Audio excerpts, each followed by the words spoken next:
I'm Davy. I'm awesome. And welcome to Davy's Awesome Movies, where I review the styles of movies that I love, the alternative, B-rated, cult-style flicks. And since Father's Day is coming up, I figured, hey, what better movie for me to review? This movie was made in 1987, and it was directed by Joseph Rubin, and written by Donald E. Westlake, Carolyn Lefcourt, and Brian Garfield. Produced by Jay Benson, and made by ITC Productions, and distributed by New Century Vista Film Company. Ladies and gentlemen, The Stepfather.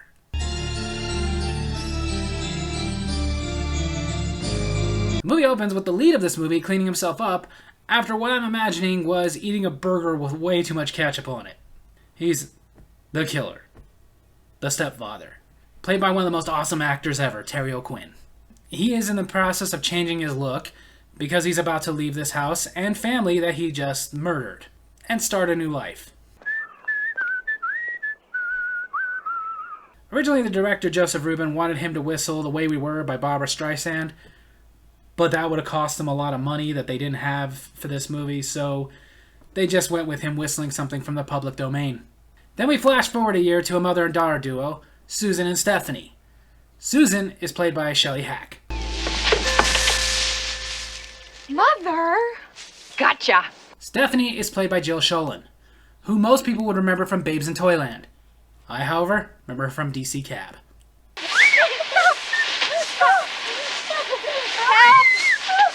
You know, it's all fun and games until you have to re-rake those leaves. But now, her stepfather, Jerry's home. Yay. She doesn't like Jerry. Stephanie, somebody I want you to meet. Obviously, her stepfather is the killer from earlier. And he's now married to her mother, and he's now her stepfather. But hey, he got her a puppy. Stephanie is having a real hard time with all this, and is also seeing a therapist. My father hadn't died. There wouldn't be a stepfather. They never confirm it, but one fan theory is that Jerry killed her father. If he wasn't here, my mom and I would be all right. You have no idea how right you are. Stephanie's having such a hard time, she's even lashing out at school. And apparently this has been happening a lot. So her art teacher steps in and takes her to the principal's office. You couldn't get yourself into deeper trouble if you tried. And now you need a new shirt. In this new life that he has set up, Jerry is now a realtor. And he's showing a nice new family a house in the neighborhood. He even shows the little girl a swing set and decides to go swing her on that swing set. You know, in 87, they would have just looked at it like, oh, the guy likes kids. 2022? Get away from my daughter, you creep. I have a daughter, too. She's a few years older than you. Her name is Stephanie. And she hates your guts. He tells the little girl about his daughter, Jill, and how he remembers when she was her age, even though he wasn't there. Who's Jill? That's my daughter. You said her name was Stephanie. Yeah, Jerry, her name is Stephanie. Jill is the name of the girl playing Stephanie. Stephanie now has to go home and explain to Jerry and her mother that she's been expelled. And now she's trying to think of her options. For example, she wants to go to boarding school.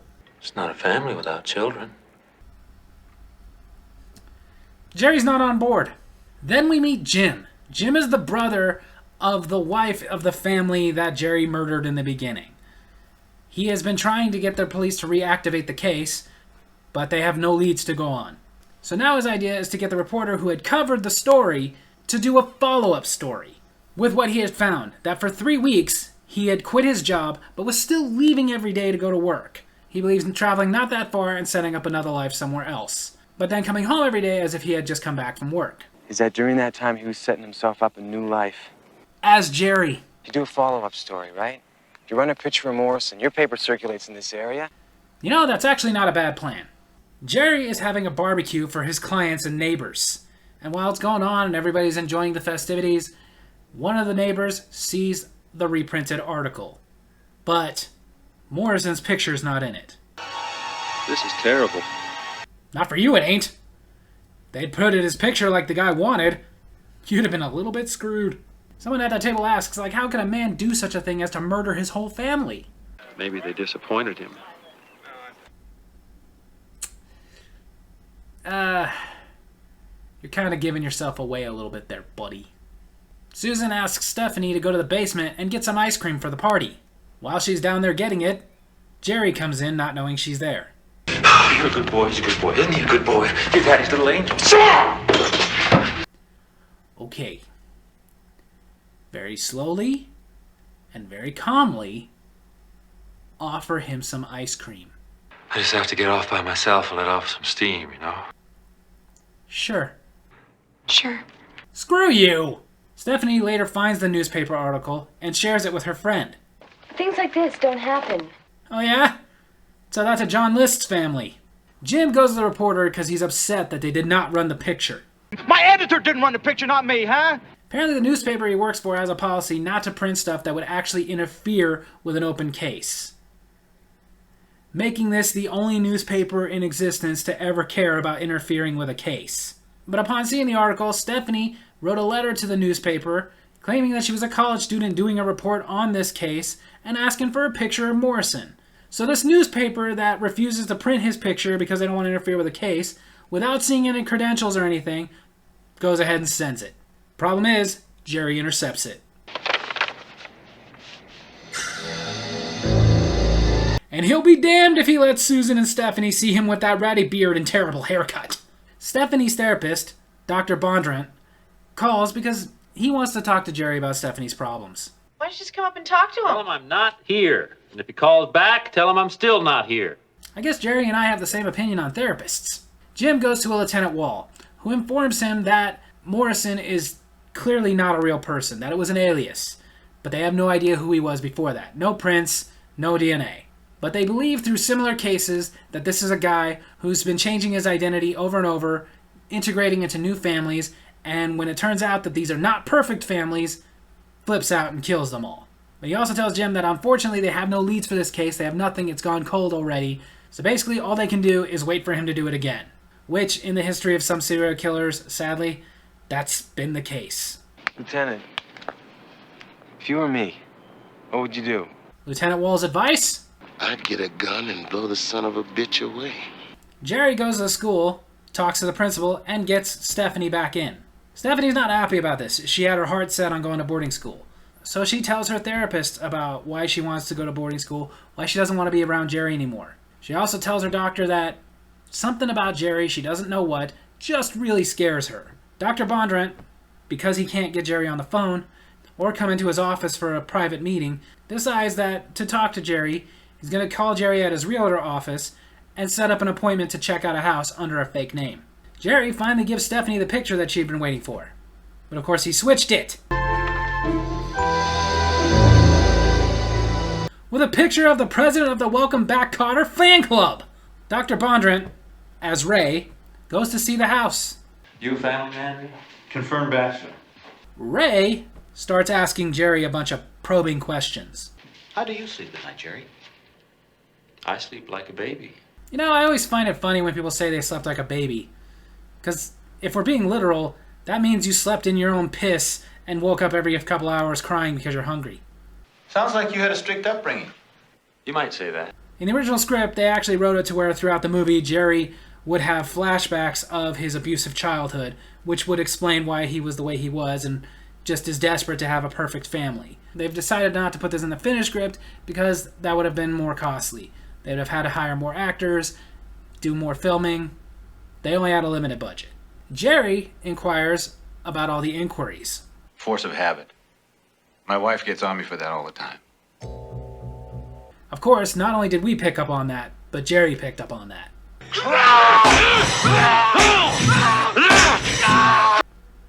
Now, how does that make you feel? Jerry goes about getting rid of the body.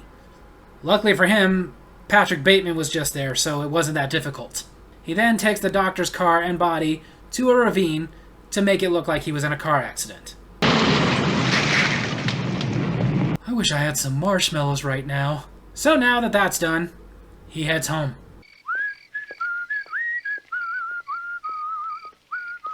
You ain't gonna be whistling for very long. The walk you have to do in those dress shoes is gonna create blisters the size of pancakes. The next day, Jerry breaks the news to Stephanie about Dr. Bondurant. He was my friend. Yes, your friend that your mom had to pay to doodle while you talked about your problems. In his own way, he helped to bring us together. Dude, Even for you. Dude! Later, after Stephanie calms down, she's starting to warm up to Jerry a bit, so she goes over to apologize for her behavior. Well, let's say we owe each other an apology and bury the hatchet, okay? Yeah, she owes you an apology for being a bratty teenager. You owe her an apology for killing her therapist. So I wouldn't exactly say even Stevens right now. In Jim's sister's old house, he found a magazine with some missing pages. So on a hunch, he goes to the library to see if he can find that magazine and get a clue as to where Morrison might be.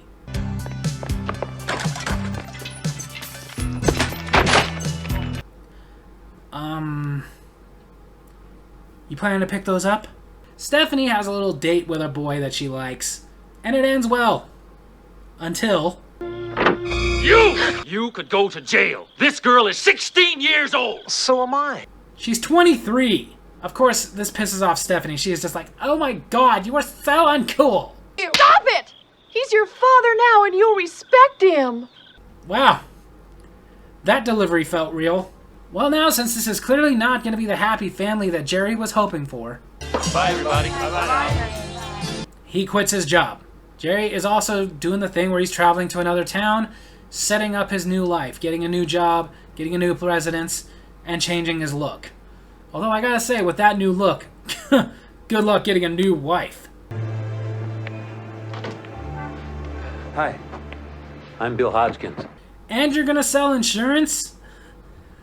Balding, pencil mustache, insurance salesman. This is like Chick Deterrent. And I know a thing or two about Chick Deterrent. Jim has gotten a hold of marriage records from the last year and is now scanning the area. Yes? Hi, it's Gerald Blake home. No? Since he's not home, he's moving on. Jerry, now as Bill Hodgkins, rents a new home in that town, and it turns out his neighbor is a single mom. It's just you and the kids, then? Really? That guy? But you know what? It actually makes sense, because whereas his look and job would be a deterrent for a single woman with no kids, a single mom who's looking for stability and a father figure, he's looking like Brad Pitt. Susan calls Jerry's work to talk to him. Jerry Blake, please. I'm sorry, but Mr. Blake is no longer connected with this agency.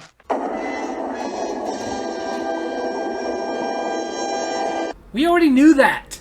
Jim is still looking for Morrison. The beard's new, but he looks something like the guy who sold us this house. If you had that picture with you, why didn't you show it at the last house where Susan was? Would have saved you a lot of time.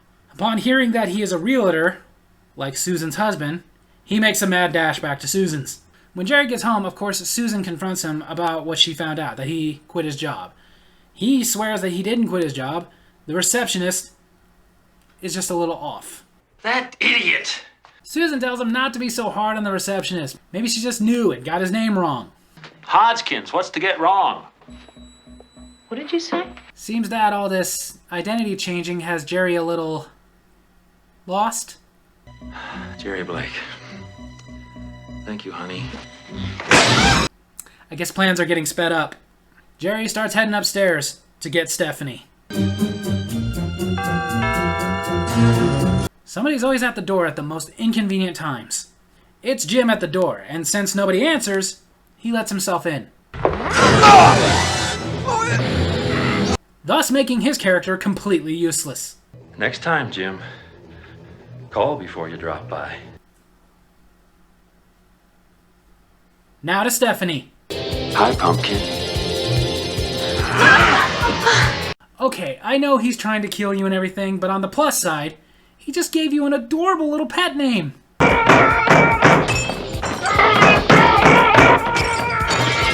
Jerry, trying to get in the bathroom where Stephanie is breaking that mirror to shreds. Which is not a good idea, Jerry. That's bad luck. See? While Jerry is trying to get Stephanie...